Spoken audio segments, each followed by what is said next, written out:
Assalamualaikum warahmatullahi wabarakatuh. Sampurasun. Wilujeng enjing wilujeng tepang deui sareng Ibu Dini di channel Bahasa Sunda. Kumaha hidup teh siap diajar bahasa Sunda? Hayu urang diajar bahasa Sunda. Mingguan ayeuna urang diajar ngeunaan carita pondok. Carita pondok biasa disingkat minangka carpon.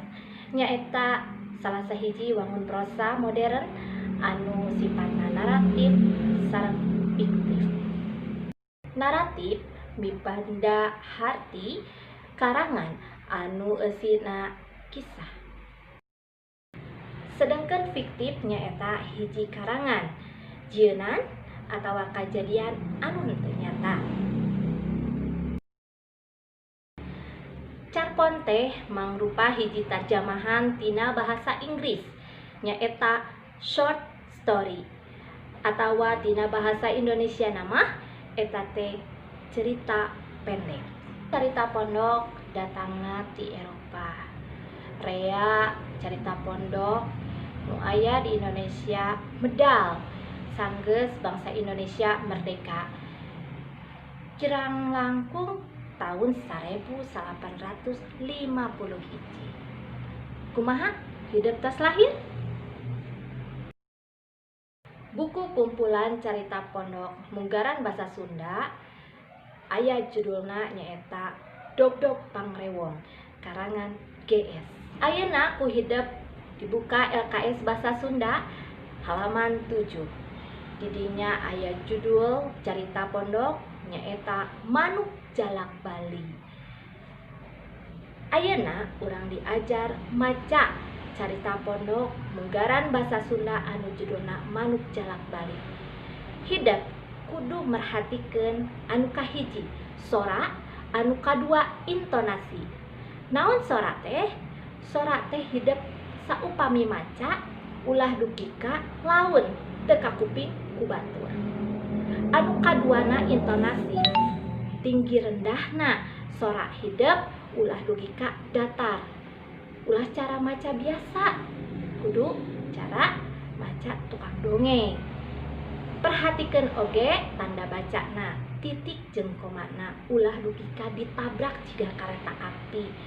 Janten saupami teu diperhatikeun hal-hal eta, oge anu macana janten lieur.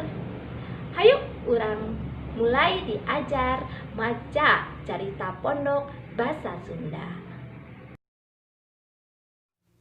Manuk Jalak Bali. Ngaran asli Manuk Jalak Bali nyaeta Curik Bali. Jalak Bali ngabogaan ngaran Latin Eucopsar rothschildi, mangrupakeun sarupa manuk nu resep disada. Ieu manuk ngabogaan ukuran nu panjangna 25 cm. Jangjangna warna hideung jeung buluna warna bodas di sakujur awakna.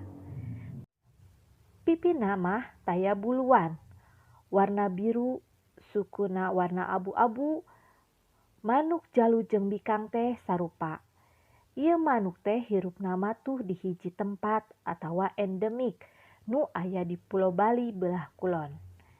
Jalak Bali teh mimiti ayana di tahun 1881. Sato nu kagolong kana kategori kritis teh digolongkeun jadi fauna identitas atawa maskot di Provinsi Bali.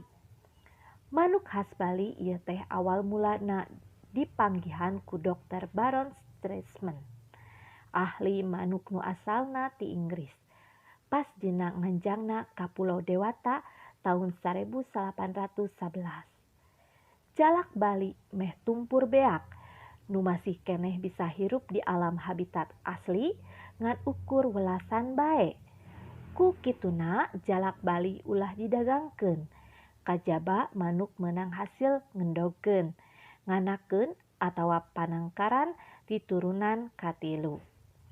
Jadi lain di tempat hirupna di leuweung.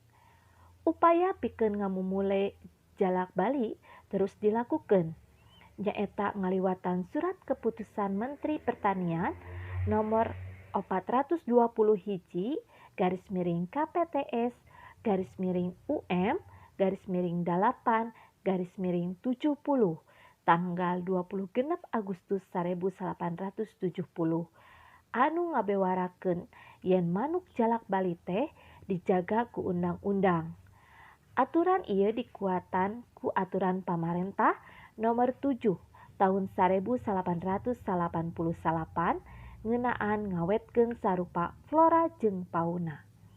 Dina aturan eta, manuk khas Bali ieu ditunjuk minangka satwa langka anu baris tumpur jeung ulah didagangkeun. Iwal meunang hasil ngendogkeun, nganakeun, atawa penangkaran ti turunan katilu. Kumaha ayeuna hidup tos tiasa maca carita pondok basa Sunda? Pastilah hidup tiasa. Alhamdulillah pangajaran carita pondok bahasa Sunda kelas genep parantos rengse. Mudah-mudahan hidup tiasa janten ilmu kanggo kapayuna. Ibu pamit. Wassalamualaikum warahmatullahi wabarakatuh.